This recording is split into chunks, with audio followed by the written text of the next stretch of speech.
자, 일단 먼저 말씀 보도록 하겠습니다. 출애굽기 3장 12절. 출애굽기 3장 12절 말씀 우리 다 같이 합독하시겠습니다. 앞에 화면에 나와 있습니다. 시작. 하나님이 이르시되 내가 반드시 너와 함께 있으리라. 내가 그 백성을 애굽에서 인도하여 낸 후에 너희가 이 산에서 하나님을 섬기리니 이것이 내가 너를 보낸 증거니라. 한 번 더 하시겠습니다. 시작. 하나님이 이르시되 내가 반드시 너와 함께 있으리라. 내가 그 백성을 애굽에서 인도하여 낸 후에 너희가 이 산에서 하나님을 섬기리니 이것이 내가 너를 보낸 증거니라. 아멘.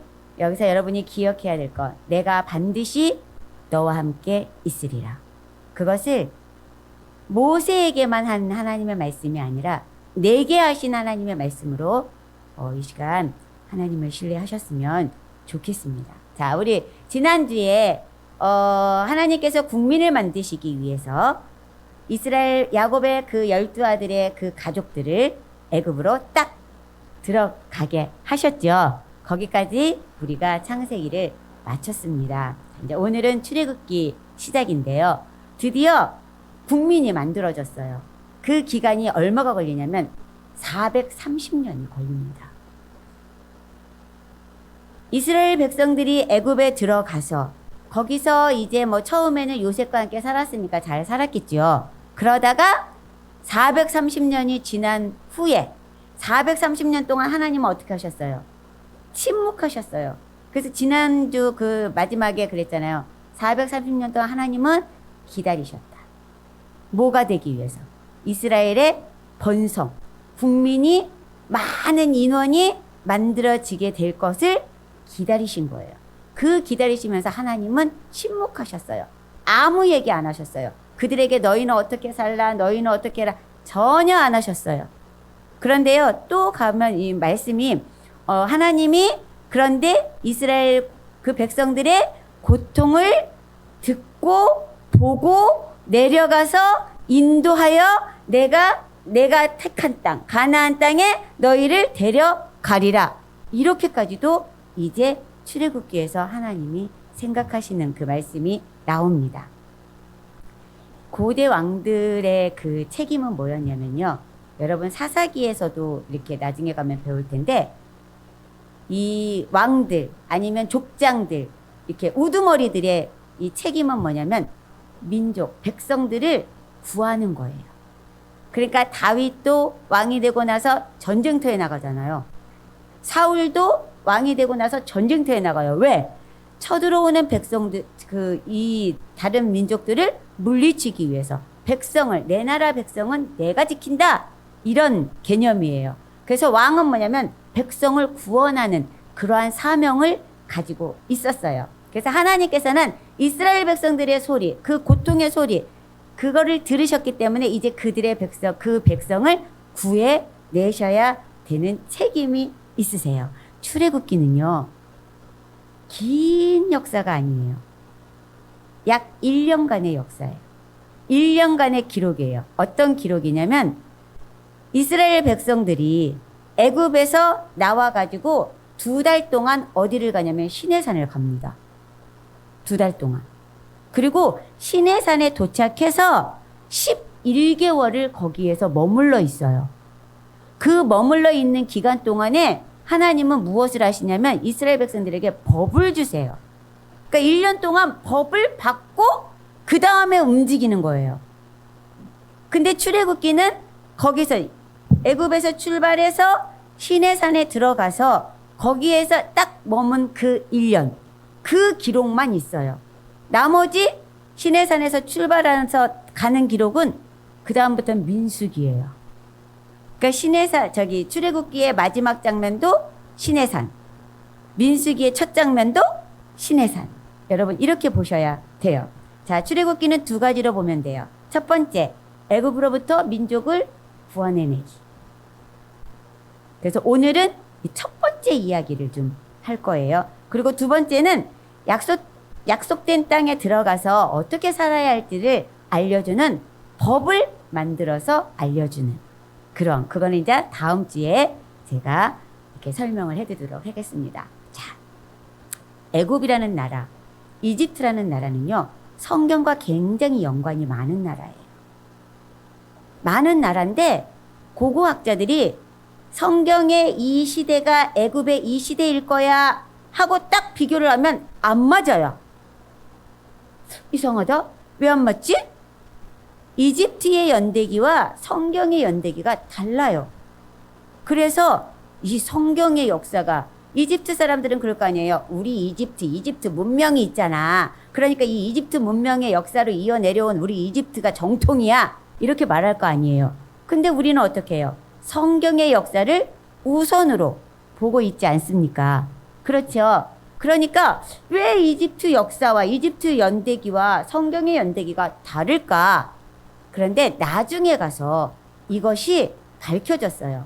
왜냐하면 이집트에서는, 이집트라는 그 나라의 한쪽 지역에 왕이 있고 그 옆에 또 왕이 있고 또 왕이 있고 막 이럴 때가 있었던 거예요. 근데 이 왕을 뭉뚱그려서 몇 세기, BC 몇 천 년부터 몇 천 년까지는 이 왕이, 이렇게 많은 왕이 한꺼번에 다스렸어, 이렇게 기록이 된 게 아니라 차례대로 기록된 거예요.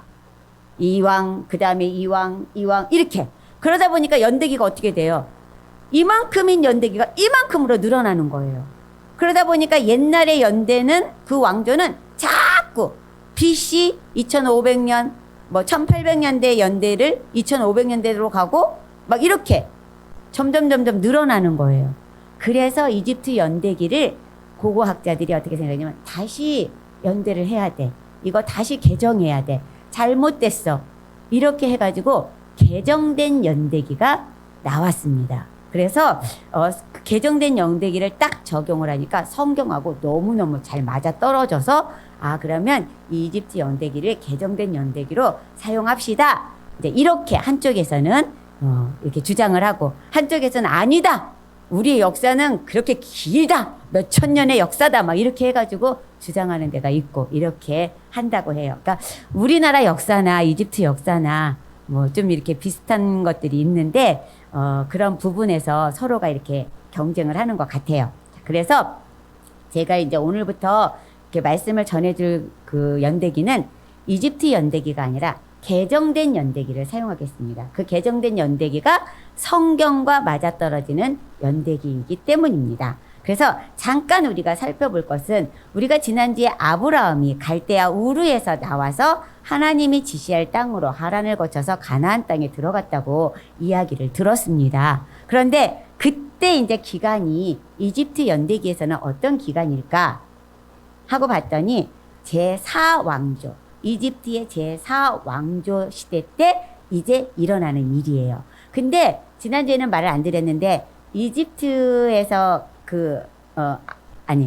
아브라함이 갈대아 우르에서 나와가지고 가나안 땅에 들어가고 나서는 기근을 만나요. 가뭄을 만난다는 거예요. 그때 어디로 갑니까? 이집트로 내려갑니다. 그 기근을 피해서. 그래가지고 어떤 일이 일어납니까? 사라가 너무 예쁘니까 자기 부인이 아니라 누이 동생이다, 이렇게 속이는 사건이 일어나잖아요. 그런 사건이 일어나면서, 그런데 그런 사건들이 사실 이집트의 연대기에 기록되지는 않아 있어요. 왜냐하면 이집트 연대기는 왕의 이야기고, 그렇죠? 아브라함은 겨우 갈대아 우르에서 나온 족장에 불과해요. 그것도 세워진 족장도 아니고 본인 혼자. 그렇죠. 하나님이 너를 큰 민족을 이룰 거야. 하지만 아직 뭐예요? 아들 이삭도 태어나지 않았을 때잖아요. 그러니까 그러한 한 사람이 다른 나라에서 왔다고 해서 이 역사에 기록되거나 그러지는 않아요. 그렇기 때문에 아브라함이 내려간 기록이 사실은 없어요. 그런데 이제 성경하고 이집트의 개정된 연대기하고 맞아 떨어져 보니까 쿠프 왕조 시대에, 제4 왕조 시대에 아브라함이 간 것 같다, 이렇게 추측을 해요. 그 추측하는 이유가 뭐냐면요, 그 이집트가 피라미드를 계속 짓잖아요. 계속 그 전 왕조 때부터 계속 지어오는데, 피라미드를 지어놓고 그 멋있고 신비롭고 이런 게 있어요. 그런데 그때 쿠프 왕 그 전까지 지은 피라미드는 정사각형이 딱 이루어지지 않았다는 거예요. 그리고 나침판을 거기다 딱 대도 나침판 방향이 딱 이루어지지가 않았다는 거예요. 그런데 쿠프 왕조 때 지은 이집트 피라미드를 세계에서는 뭐라고 그러냐면 제7대 불가사리한 피라미드다 하고 지정된 게 이 쿠프 왕조 때 지은 피라미드예요. 근데 이 쿠프 왕조 때 지은 피라미드는요, 정확히 정사각형. 나침판을 갖다 놔도 방향을 정확히 제시한다는 거예요. 왜 그렇게 됐을까? 궁금해했어요, 사람들은. 그래서 찾아낸 것이 뭐예요? 아, 아브라함이 그때 갔어. 쿠프 왕조 시대에 이집트로 피해서 갔어. 근데 아브라함이 간 게 왜 중요해? 왜 중요해요? 아브라함이 살던 땅 우르는 수메르 문명이 고도로 발달된 문명, 메소포타미아 문명. 그 문명을 가지고 있던 아브라함, 거기서 살았던 아브라함, 그 모든 것을 배웠던 아브라함. 천문학이 발달됐고 수학이 발달됐고, 수학도요 제곱근, 세제곱근까지 다 사용했대요. 그 수메르인들은. 그랬죠. 그렇게 발달된 것을 다 알고 있던 아브라함이 이집트에 내려가서 피라미드를 짓는 걸 보니까 정확히 그 천문학을 가르쳐 준 거예요. 산수를 가르쳐 준 거예요. 그러니까 그때 쿠프 왕조가 지어낸 피라미드가 지금도 세계 7대 불가사리에 들어가는 대피라미드가 될 수 있었다는 겁니다. 그게 이렇게 내려오는 이야기에, 아, 맞다, 그럴 것이야 라고 이렇게 사람들이 이제 추측을 하는 겁니다. 이집트 왕조 시대에 이르렀을 때 아브라함의 이집트 방문은 이집트 역사에서 건축학적 혁명을 일으킨 촉매제로 작용했다라고 고고학자들이 봅니다. 그래서 이집트 이제 요셉, 그리고 또 이제 그 뒤에 누가 들어가요? 이집트에 요셉이 들어가잖아요. 근데 이 요셉이 들어갔을 때는 그 조세르라는 왕으로 있었을 때예요. 근데 이집트 연대기를 보면 조세르는 BC 2500년 이전에 있었던 왕으로 표시가 되거든요. 근데 성경에 요셉은 언제예요? BC 1800년대 사람이거든요. 자, 그러면 어떻게 된 거야? 다르잖아 했는데 개정된 연대기로 가보니까 맞다. 그 이집트 조세르라는 그 왕, 세계사 이름으로는 세소스트리스 1세 이렇게 되어 있어요.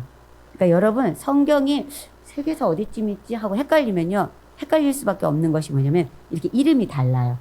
같은 왕인데도. 자, 그 1세 때요. 그때가 언제냐면 12왕조 초기 때예요. 아까 아브라함은 4왕조 때 들어갔죠. 요셉이 들어갔을 때는 12왕조가 되었어요. 12왕조는 이집트에서 가장 번성한 왕조였어요. 그래서 그 기간이 좀 길어요. 12왕조 초 때 어떤 일이 있냐면 세소스트리스 1세에게는 멘투호텝이라는 총리를 보유했다라는 기록이 있어요. 근데 이 멘투호텝이 이모텝 이렇게도 쓰여요. 멘투호텝과 이모텝, 성경에는 요셉, 이렇게 세 가지 이름으로 이렇게 나타나 있어요. 근데 이 사람은 어떤 사람이냐? 꿈을 해석을 잘하는 사람이었다. 이렇게 표시가 되어 있고요. 이집트 학자 에밀 브리시가 이렇게 썼어요. 한마디로 우리의 멘투호텝은 하면서 막 쓰고서는 그가 도착했을 때 위대한 인물들이 왕궁의 문 밖에 나가서 다 절을 했다라고 되어 있어요. 근데 여러분 보세요. 창세기 41장 43절. 네. 거기에 가면 이런 말씀이 있습니다. 시작. 자기에게 있는 버금수레에 그를 태우매 무리가 그의 앞에서 소리 지르기를 엎드리라 하더라. 바로가 그에게 애굽 전국을 총리로 다스리게 하였더라. 이 말이 그대로 쓰여 있는 거예요.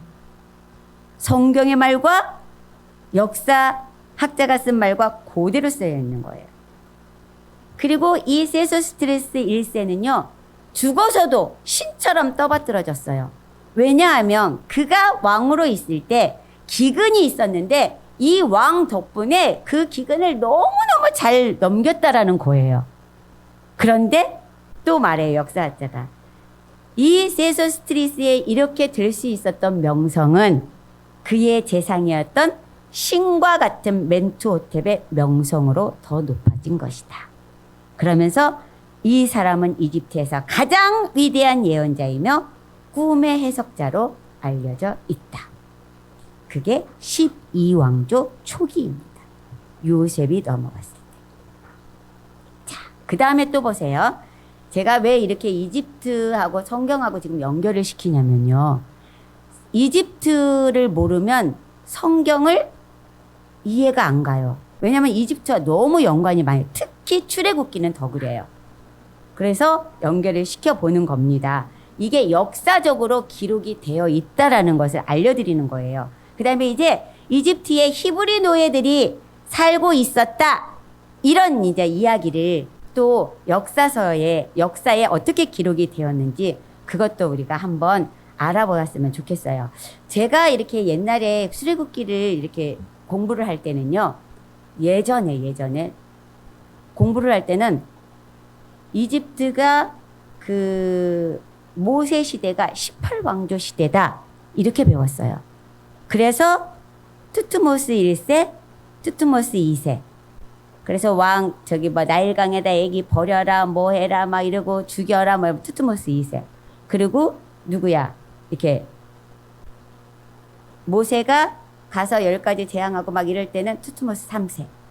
이런 식으로 그게 정적이다. 그래서 이 모세는 투트모스 1세의 딸 하셉스트의 양아들이다. 막 이렇게 배웠어요. 그런데 개정된 연대기를 사용하니까 전혀 아닌 거예요. 그때 18왕조 때는요. 히브리인들이 살았다는 기록이 하나도 없다는 거예요. 그런 일이 일어났었다는 기록이 하나도 없어요. 그런데 이 개정된 연대기를 딱 갖다 접속을 하니까 12왕조 후반기 때 이런 일이 나타나는 거예요. 히브리 민족이 와서 노예로 전락된 그 일이 나타나는 거예요.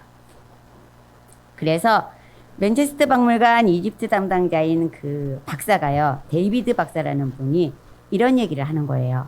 12왕조 후반 때 카운이라는 곳에, 여기서 카운은 저도 고센 땅인 줄 알았거든요. 근데 아니고 히브리 사람들이 고센 땅에 거주했잖아요. 근데 이집트가 피라미드를 고센 땅 근처에만 짓지는 않았어요. 이집트 전국에 피라미드를 많이 지었단 말이에요. 그러니까 어떻게 해요? 자기네 그 히브리 노예들을 피라미드 짓는 곳에다 다 이주를 시키는 거예요. 이주를 시켜가지고 그들이 거주하는 그 도시 이름을 뭐라고 그러냐면 카훈 이렇게 했어요. 그러니까 이집트에 그런 노예들이 거주하는 도시들이 꽤 많았겠죠. 피라미드가 지어지는 곳에는 다 있었다는 거예요. 그런데 그런 카운이라는 곳에 셈족의 노예들이 거주했다라는 기록이 있다는 거예요.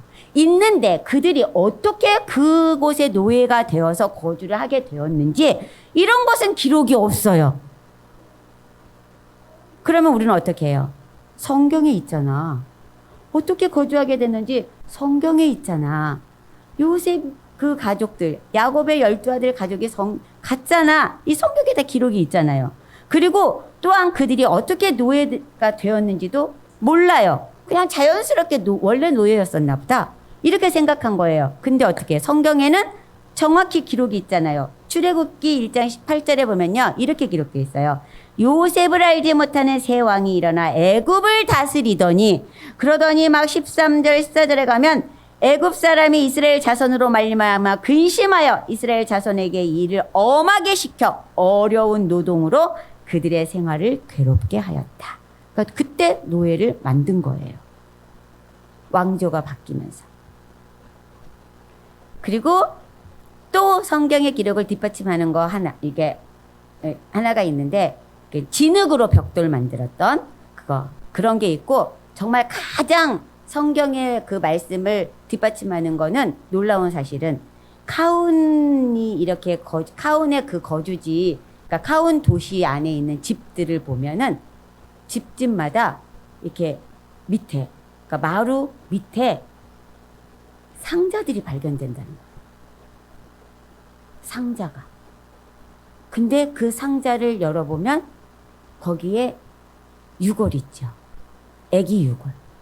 3개월이 되지 않은 아기 유골들이 너무 많이 발견됩니다. 여러분, 모세가 어떻게 강물에 띄어집니까? 갈대 상자에 담아서. 모세 엄마는 그걸 자기네 마루 밑에다가 넣지 않고 키우다가 어떻게 바다로, 강으로 띄워보내잖아요. 그러니까 그렇게 집집마다 그런 게 너무 많이 발견이 된다는 거예요. 그걸 보고 우와, 모세가 태어났을 때 그 왕이 남자애가 태어나면 다 죽여라 했던 그 사건이 발견이 되었다는 거예요. 그래서 맞다, 모세 시대는 이집트의 12왕조가 맞다. 그것도 거의 저물어가는 12왕조. 왜 저물어 갔을까요? 그게 출애굽기예요. 하나님께서는요, 우리에게 어떤 과업을 맡기시기 위하실 때는 이 사람이 준비되었나, 준비되지 않았나를 보십니다. 여러분, 직장에 들어갈 때 면접 보지요. 이 사람이 우리 회사에 맞는 사람인가, 안 맞는 사람인가. 하나님도요, 하나님의 사역을 위해서 사용하실 때는 보신다는 거예요. 그래서 아브라함이 준비되었을 때 아브라함을 쓰셨고, 요셉이 준비되었을 때 요셉을 쓰신 거예요. 하나님. 요셉은 준비도 못했지요. 그러니까 하나님이 어떻게 했어요? 노예로 팔려가게 해서 준비시키셨어요. 그렇게 하나님은 쓰신다는 겁니다. 어떤 이집트 공주가 히브리 노예를 양자로 삼아서 바로의 후계자로 만들겠다고 생각했겠습니까? 그는 생각도 못했는데 하나님께서 그렇게 만드신 거예요. 자신의 백성들을 위해서. 자신이 지금 이 백성, 국민을 만들려고 하는 이 백성들을 위해서 그런 일을 하시는 거예요. 모세는요, 12왕조 말년에 나타납니다. 이 18왕조에 가면 모세가 있었다라는 그런 기록이 없어요. 근데 12왕조 때 가면은요, 이런 기록이 있어요. 그 12왕조 때는 이제 왕이 이름이 바뀌죠. 아메넴헤트 3세. 아메넴헤트 3세. 이분이 누구냐면 이제 모세의 할아버지 뻘이 된 거예요. 이 아메넴헤트 3세가 죽여라 이런 명령을 다 내린 분이에요. 근데 이 사람에게는 아들이 없었어요. 딸만 둘 있었어요. 그 딸 중에 하나가 누구냐면 소백 네페르예요. 나중에 아메넴헤트 3세가 죽고 나서 소백 네페르가 여왕이 돼요. 근데 놀라운 것은 소백 네페르 시대 때 누군가가 같이 섭정을 했대요. 잠시 동안. 그거를 사람들이 이집트 연대기에서는 아메넴헤트 4세라고 말해요. 근데 요세푸스 그 역사가는 말해요. 소백 네페르에게는 자녀가 없었어. 아메넴헤트 3세에게도 아들이 없었어. 그러면 아메넴헤트 4세는 어디서 나왔을까? 그게 모세일 것이다. 추측하는 거예요. 왜? 그가 잠깐 같이 엄마하고 섭정을 한 기록은 있는데 갑자기 사라졌어요. 사람이. 그러고는 몰라요. 그러니까 얘기하는 거예요. 이제 이 요세푸스가 이제 역사가가 얘기하는 거예요. 이 소백 네페르가 자녀가 없으니까 후사도 없고 그러니까 혹시 그 이집트는 다신을 섬기잖아요. 그 다신 중에 이 다산의 신인 강의 하피에게 제사를 지내지 않았을까? 자녀를 달라고. 그러고 있는데 요셉이 강물에서 떠내려온 거야. 그러니까 이 이집트 공주가 우와! 신이 내 기도를 들어주셨어. 그러니까 이 아이가 히브리인이고 어쩌고를 떠나서 신이 주신 아이야. 라고 자기 양자를 삼지 않았을까? 그렇게 추측을 한다는 겁니다. 강가에 버려진 모세를 바로의 딸이 양자로 받아들여주고 히브리 민족을 박해하던 그 전제 군주가 나중에 히브리 민족을 구출할 이 모세를 40년간 먹여 살리지 않습니까? 키우지 않습니까? 양육하지 않습니까? 최고의 교육을 받게 하지 않습니까? 여러분, 사람은 안 된다고 생각해요. 안 돼! 힘들어!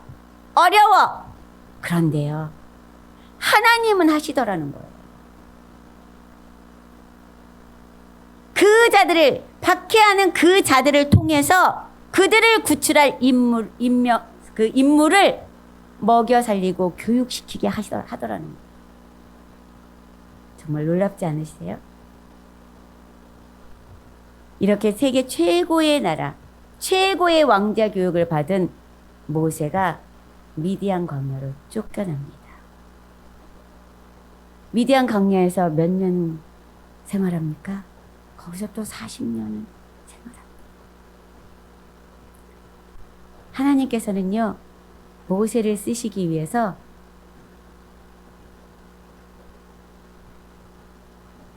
(40년을) 쓰시기 위해서, 모세가 120살까지 살잖아요.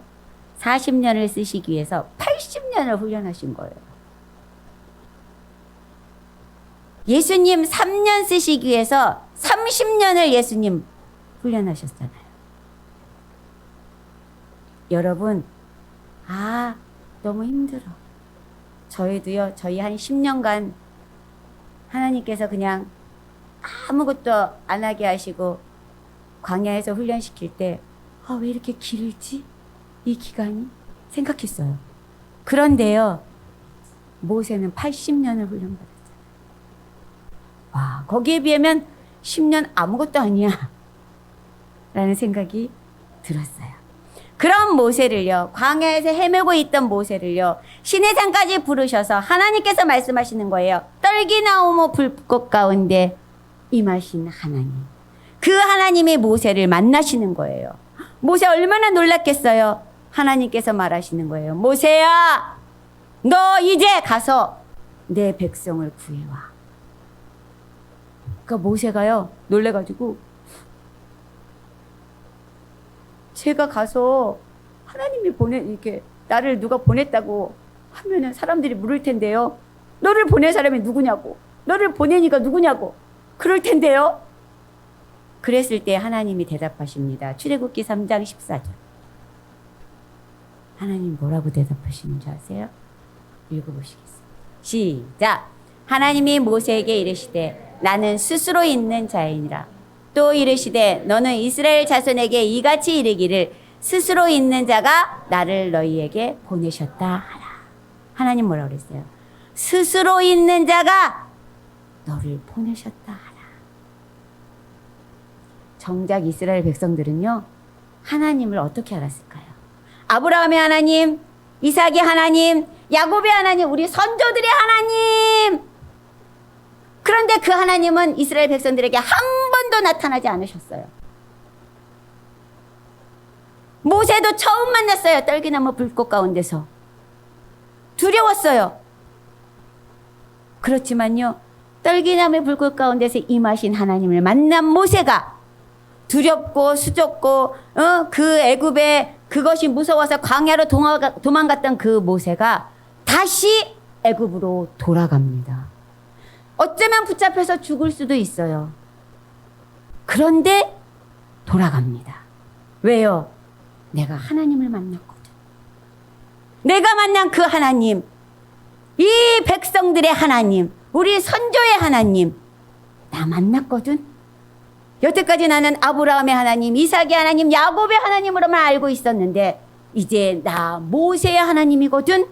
그분을 내가 만났거든. 그럼 가서 내가 내 백성에게 전해야지. 모세는 갑니다. 그리고는요, 그 백성들에게요, 단체로 하나님을 보여줍니다. 어떻게 보여줍니까? 10가지 재앙. 10가지 재앙으로 이스라엘 백성뿐만 아니라 애굽 백성들에까지도 보여줍니다. 출애굽기에서 10가지 재앙은 아주 정말 출애굽기 하이라이트죠. 물론 홍해 바다가 건너는 것이 하이라이트도 있지만 이 10가지 재앙은 하나님이 내리신 목적이 있잖아요. 근데요, 이 10가지 재앙이 정말 있었을까? 의문이 가죠. 정말 그 10가지 재앙이 진짜로 이집트에 있었을까? 하고 고고학자들이 막 이제 찾았어요. 찾아냈어요. 네덜란드의 레이덴 박물관에 파피루스에 이 글이 써 있는 거예요. 보여주세요. 저거예요. 이게 딱 있는 거예요. 그 내용이 뭐냐면요. 우리는 하나도 모르겠죠. 이 내용이 뭐냐면 전염병이 온 땅에 퍼지고 피가 도처에 있다. 아니다. 그 강 자체, 나일강 자체가 피다. 사람이 어찌 그 물을 마실 수 있겠는가? 인간으로서 그것을 마실 수 없다. 사람들은 마실 물이 없어서 갈증을 겪고 있다. 문, 기둥, 벽돌, 모두 불에 타버렸다. 이제는 고관의 아들도 더 이상 알아볼 수 없다. 곡식도 없다. 모든 사람이 말하기를 이젠 아무것도 없다. 여러분, 10가지 재앙으로 이집트에는 아무것도 남지 않았어요. 우박이 내려서 다 열매들을 떨어뜨리고 나니까 그 조금 붙어있는 나뭇잎들을 메뚜기가 와서 다 갉아먹어버렸어요.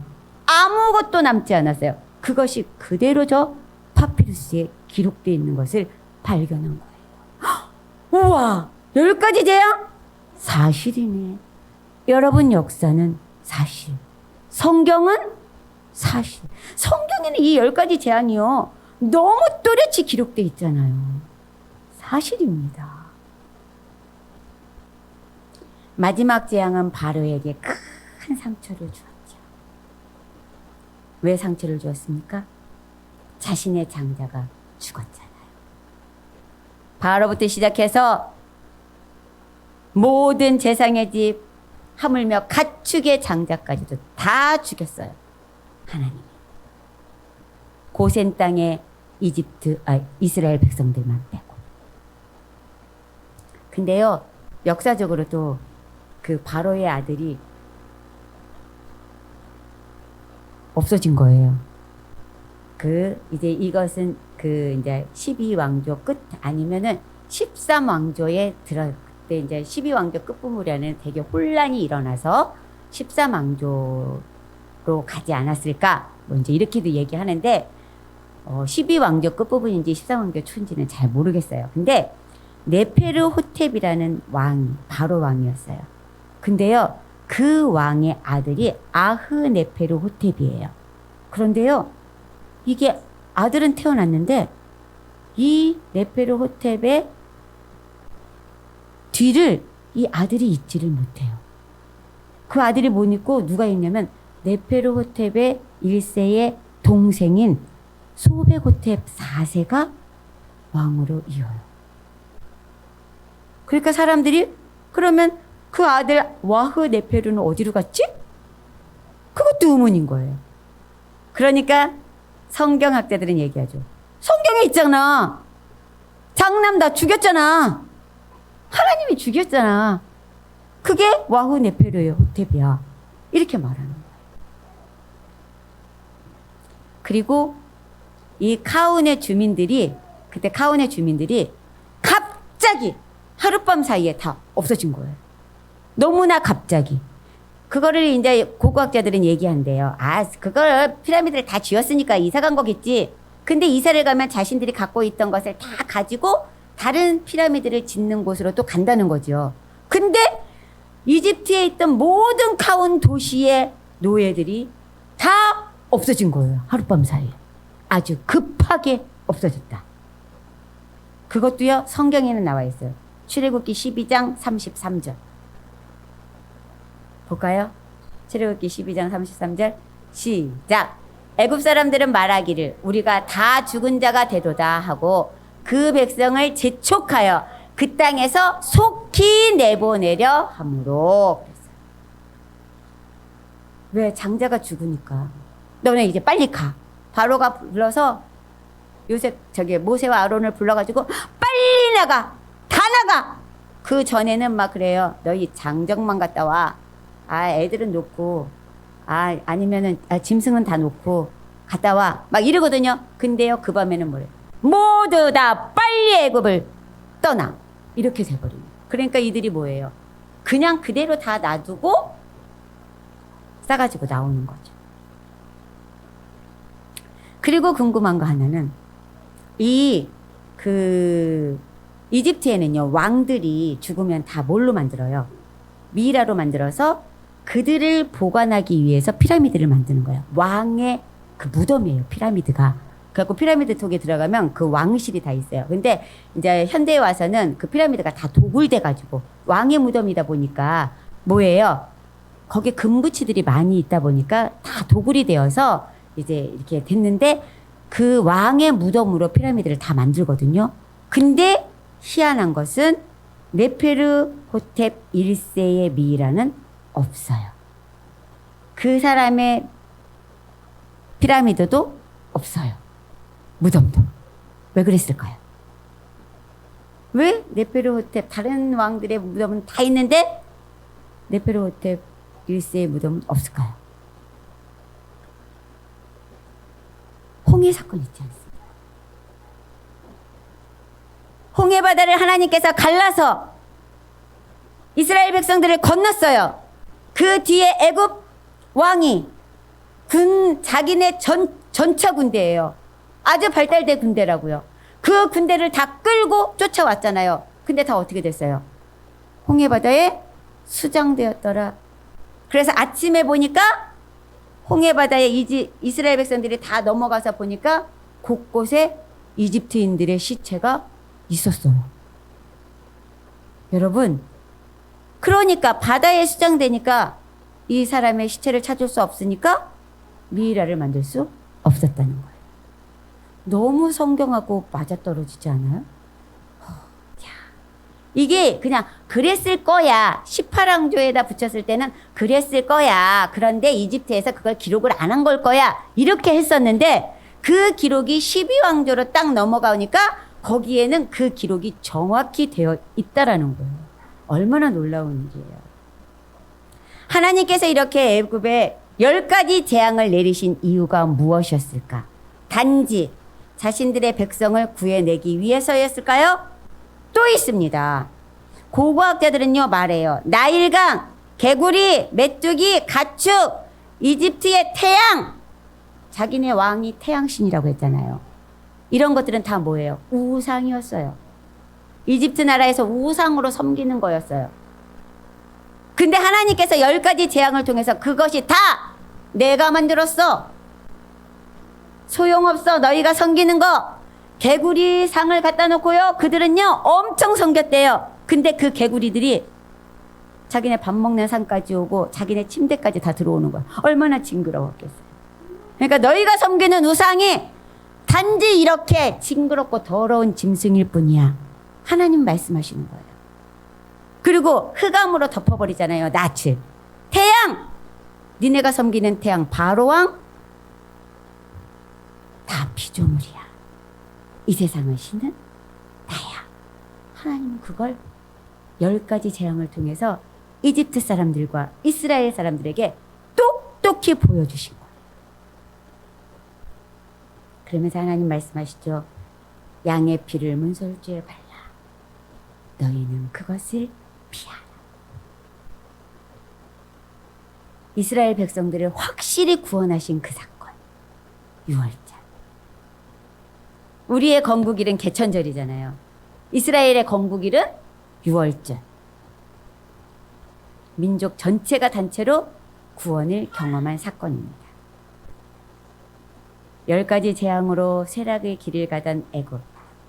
정예 부대의 홍해 수장 사건으로요. 완전히 초토화가 돼버려서 왕조까지 바뀌는 그러한 일이 돼버리잖아요. 여러분, 이것이요. 얼마나 그 시대의 이슈였겠어요. 그 강대국 이집트가 쇠락하고 몰락하고 다른 왕조가 세워져야 될 그런 상황까지 간 그 사건. 이 위대한 파로 나바는 당시 모든 이웃에게 이슈였대요. 어떻게 알 수 있어요? 여리고성의 기생 라합까지도 그걸 알고 있었잖아요. 그 위대하신 하나님을 나 소문으로 들어서 알아요. 라합이 그러잖아요.